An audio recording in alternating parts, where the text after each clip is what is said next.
Everybody, welcome back to Auto Scholar Mr. B. I'm Mr. B, and today we have a showdown between these two oils right here. On this one right here, it is the Kirkland Signature 0W20 oil, and on this one right here, we have the Mobil One Full Synthetic 0W20. Both of these are actually full synthetic. So I have been using this oil, this Mobil One oil, in my CT200 and many other cars since the late 90s, okay? I've never had an issue out of the oil, and I don't know really anyone that has, but I keep hearing rumors online and arguments online because car people like to argue that the Kirkland Signature oil that you can get from your local Costco, or you can get it online, delivered directly to your house, is just as good or sometimes even better than the Mobil One. Most of us car guys are going to be brand loyal to certain things, such as oils or cars themselves or tools. So there's a lot of resistance when something like this comes on market, and it proves to be just as good or better as our favorite type of thing. So what I decided to do is I contacted Blackstone Laboratories, who is a company that developed a testing procedure for oils, and they use them a lot for fleet service and things like that when you're trying to kind of dial in how long an oil change, how long you can go before getting your oil changed and what type of oil you should be using in your fleets. But they do service the DIY community and people like me. So what I did was I drove my CT200H for approximately like 6,000 miles or so. I think on the Mobil One, I actually went about 100 miles over that. And I sent the results back to Blackstone Laboratories. This took, of course, months for me to go over 12,000 miles in my Lexus. So it's taken a while, and I've been working on this for a while, and I have the results for you now. So what I'm going to do is I'm going to put the results on my screen, and I'm going to show you line by line how these two oils stack up. You just might be surprised. Okay, so looking at the price of oil, all right? Price is going to be very important to everyone involved, I think. And so I have Mobil One here pulled up. It's actually on sale at Walmart right now for $27.97. That's for a 5-quart container of this. Now, if you buy the single quarts at AutoZone or something like that, you're going to pay more per quart. But right now, we're looking at about $5.59 a quart for this oil, which, I mean, is a pretty good price. I mean, that's pretty much what I've been paying for this oil. So we're going to click over here to Costco's site here, and I have Costco oil right here is $35.99, but that is actually for 2 of these 5 quarts. So I haven't seen them sold any other way except for the two 5 quarts at a time. So you have 10 quarts. So you're looking at about $3.60 per quart, and that's a pretty big. That's $2 off from the Mobil One. So what we're looking to see is if Mobil One is $2 better a quart than our Kirkland Signature. So if you've ever been to a Costco, you know that most of the products there are not made by Costco. There's not an oil refinery beside your Costco warehouse. So I can tell you Kirkland Signature is made by a company called Warren Oil. They're not new to the game. They've been doing this for a very long time. They make Coastal, make a couple of other oils that are kind of North Market, stuff like that. But for the most part, and I will tell you this, I don't think I've ever paid $35.99 for this oil. I think I always get it on sale, and it seems to me, I can't remember when I bought this oil, how much it cost, but it wasn't even $30. It was like $28, $29 for two 5-quart containers for it. But let's come over here and let's look at the results here. So Blackstone, what they do is you get your oil, you get a sample of it, they send you a kit, you can request one for free, they send it to you, and you sample up your oil, and you send it to them, and they have a lab that does the test, and in about a week or two, they'll send you an email, and it'll have this form on it. Let me show you this form right here. I've got it blown up, a little bit easier to see. So this is an oil report, and on this oil report, we will have 2 oils being shown on here.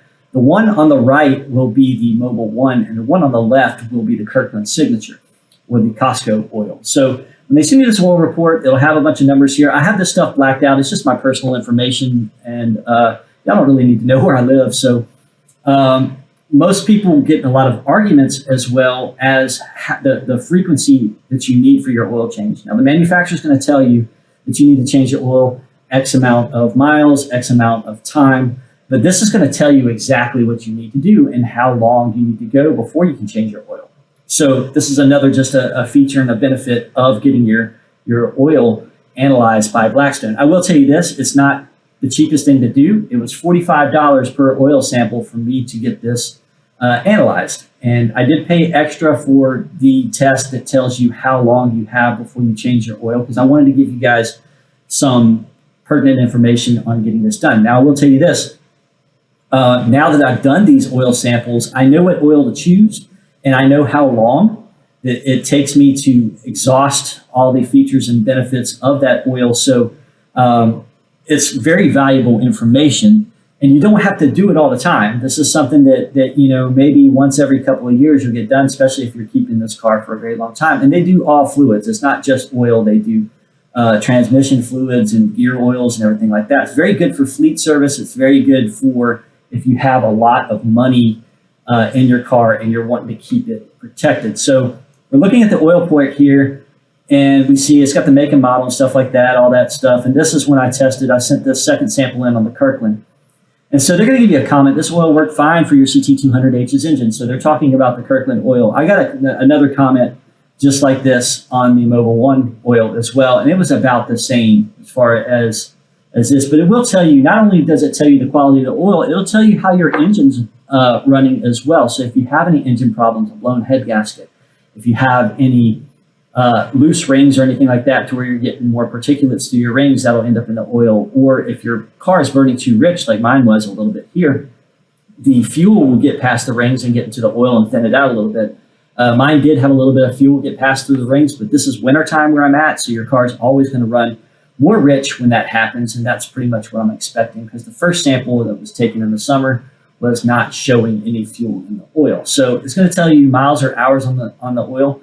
On my Mobil 1 oil here to the right, it shows 6141. That's how many miles I went. On the oil on the left, it was actually about 6,200 miles. When I sent the sample in, I didn't have the mileage in front of me because I didn't have the car in front of me. It's about the same amount of miles. And so it's going to ask you how much oil you added in between oil changes. On the Mobil 1, which I was running Mobil 1 before I ran this Mobil 1, I checked my oil and I was about a half quart low, and I added that. On the second one, I didn't have to add any oil. So so that is just something to track oil consumption with. So let's look at some of the numbers down here that you see. I'm going to show you the columns here. So this column right here to the left is going to be your Kirkland Signature oil. And this column to the right here is going to be the Mobil 1. This in the middle is going to be the average of the two. And all of the way over here to the right is going to be universal averages. So basically, they keep track of all the engines that they have tested that have the same engine as my Lexus. So this is a very valuable tool right here to the right over the averages that they see. And you can compare those averages to yours to see how your car is running. So let's break down what these different elements and additives and the physical properties are over here. And this is going to be a little bit long, but I believe you need to know the whole scoop here and the whole story. And I'm getting this information directly off of the Blackstone Laboratories website, which is a plethora of information. If you want to learn more about oil, it's a very good resource to use if you're trying to get a little bit smart on this. So let's talk about aluminum. So a lot of these elements right here are going to be found in parts that make up your engine. So the aluminum block, the aluminum pillows for your camshaft and pistons and things like that. So over here, this is parts per million. So this is going to show up parts per million. So over here with the Mobil 1 oil, we had 4 parts per million versus 2. Okay, so the Kirkland oil actually won out right here. So the universal averages, we can go over here to the right, we see that it's 4. So we're going to go down to chromium. Now, chromium is found in piston rings and trace elements of steel. So we've got zeros all across the board here, looking good. Averages for this engine, again, are 0.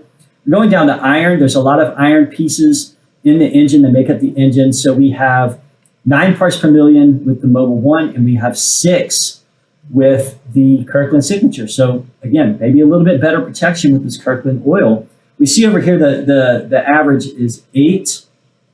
So we're coming down here to copper. Now, copper is going to be brass or bronze parts, copper bushings, bearings, pieces of your oil cooler, if you have those or not. Right here, we see 1 part per million with the Mobil 1 and 0 with the Kirkland. Again, Kirkland wins again. So we're starting to see a trend here. So we're going down to lead. Lead is bearings. If you're running leaded gas, this will be off the charts here. Fuel additives, anything like that. We got all zeros across, and of course, 0 for the average. 10 is, again, going to be bearings, bronze parts, piston coatings. If you have a 10 coating on your pistons, zeros all across the board there, so we're all even. Moly, molybdenum, okay? So moly is going to be an anti-wear additive, and sometimes that'll be on engine parts like piston rings and stuff like that. So on the Mobil 1, we have 98 and 45. Now, some oil is going to have more moly in it than others, so it just depends on. Moly is really good for if you have a solid lifter engine or something like that, which this is not the case, but the average here is 112. We had 98 in the Mobil 1 and the 45 there. That can be an argument over what's better. It just depends. Some of these elements are going to be found in different oils. So if you have a different oil in your car, it's going to show a different element. We're going to go down to manganese here, detergent.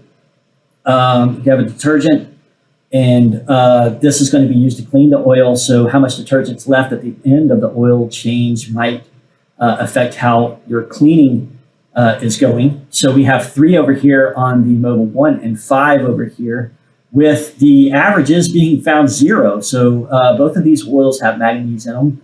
The manganese in the Kirkland is going to be 5, and in Mobil 1 is going to be 3. Silver, we have nothing. Titanium, we have nothing. There shouldn't be any titanium parts in our engine. Some intake valves and stuff like that would be titanium, connecting rods. There may be some titanium and oil additives, but we don't have any of that here. Potassium. So potassium is found in antifreeze and in some oil types. So we have 1 over here, and we have 2 as the average, so we're all equal. It's a wash. Boron. Boron is an anti-wear, anti-rust additive, and an antifreeze inhibitor. We have 39 over here on the Mobil 1, and we have 30 over here. So we have a little bit more boron in our Mobil 1, so Mobil 1 wins there. Silicone. Silicone right here, silicon is you generally don't want to see any, okay?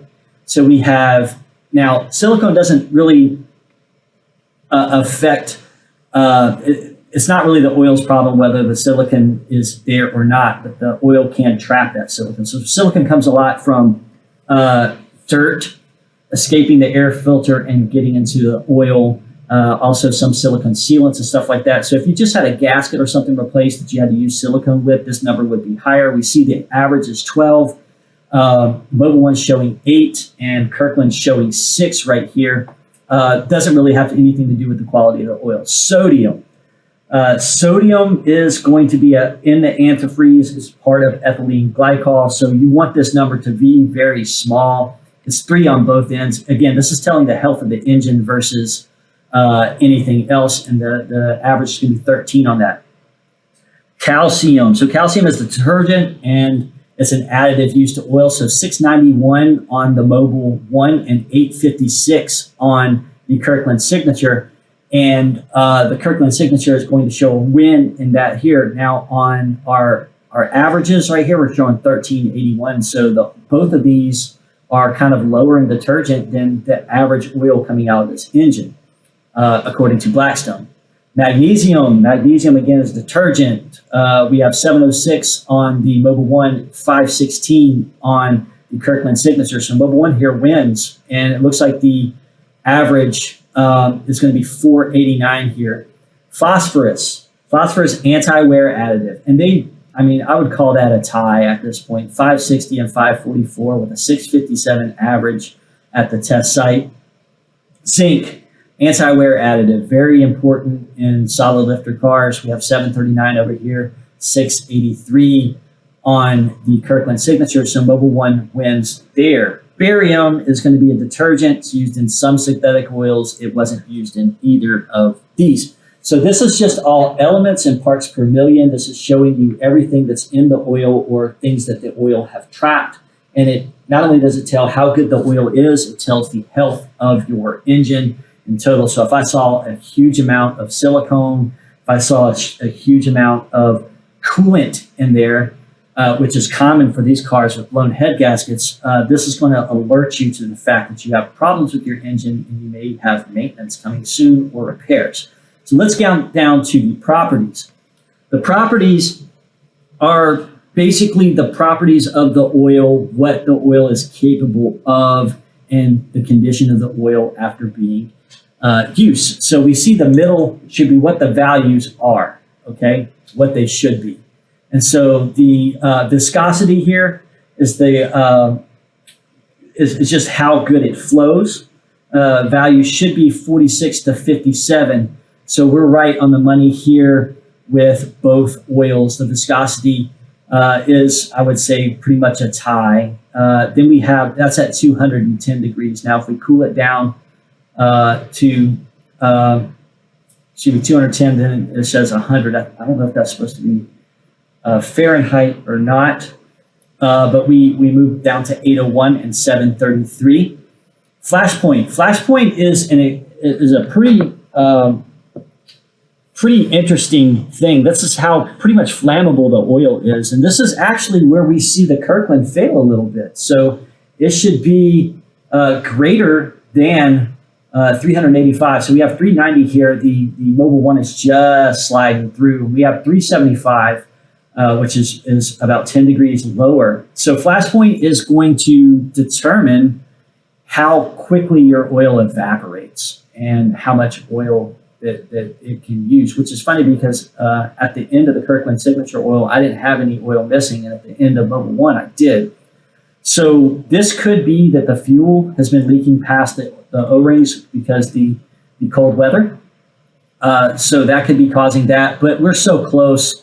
I'm not sure if it's going to matter. Fuel percentage, we have less than 0.5, and then we have 0.5 over here. According to Blackstone, that's not going to really matter, but it's just knowing that you may have a little bit of a rich condition. Antifreeze percentage, very important in this car with blown head gasket problems.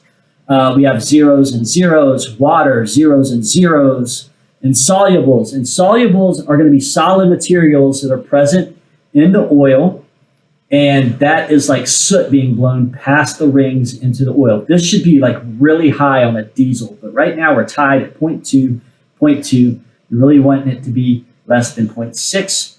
And so TBN is going to be basically how long your oils last, or the life of the oil, okay? And it should be higher than 2 and 3.6 and 3.7. So actually we have a little bit more life left in the oil percentage-wise versus the Mobil 1. So Kirkland Signature wears there. So very interesting to see how Kirkland Signature is holding up versus the Mobil 1, which is pretty much a big player in this space. So I'm going to close this out, and I'll talk to you on the other side here, and we'll talk a little bit more about this on camera. Okay, viewers, I know that was just a lot of information. You may have to play that last part over a couple of times to get the gist of it, but hopefully I've answered any questions that you have between these two oils. So now we have to declare a winner. In my opinion, I think it goes to Mr. Kirkland Signature here at the Costco. I think for $2 a quart difference in price, the Mobil 1 just does not stack up. Now, are there oils better than both of these? Absolutely. But the price just goes way up from there. So for our vehicle, CT200, which is a hybrid, it's harder on oil than normal cars. I think I would be fine with running the Kirkland Signature oil. The difference is just not there. But I've given a lot of money to these people. This is a great oil too. I don't, if I found this oil cheaper than that oil, that conversation may change. But getting this oil for $2 a quart less than this is a game changer, guys. So the only difference where that would be kind of weird is if you had a car that took like 7 or 8 quarts, and so you have to buy 10 quarts at a time versus buying 5 quarts, and then you can buy the single bottles with this. They don't sell this in single bottles. So you may just have a little extra oil sitting around in the garage until the next oil change for your car, which is always fine. So tell me what your opinion is on these two oils with my oil results. Have you run a Blackstone test before? Blackstone's great. I'm going to leave the link to them down into the video description to where you can get your oil kit for free, and you can send it in and get it analyzed by Blackstone. Very good, especially for fleets, or if you have a car with a very expensive power plant in it. I recommend it to everyone. At least get it run every once in a while, maybe 2 years or so, just to make sure that your engine is running tip-top shape and you're doing your oil changes at the correct time. This is also going to tell you, hey, I don't need to be changing oil in this car every 6,000 miles. I can back it up to 8, maybe 10. Maybe I'll try again at 12. I can always send another sample in and see where my levels are, and that's going to tell me how long I can go on my oil changes. So if you like the video, of course, like the video and subscribe to the channel. I'm going to have some more stuff on hybrids coming up. This is actually the last video for the CT200. I've got a guy that's coming to pick it up today. It is sold, and I have another hybrid in driveway I cannot wait to show you in other videos. So we'll see you next time on Auto Scholar with Mr. B.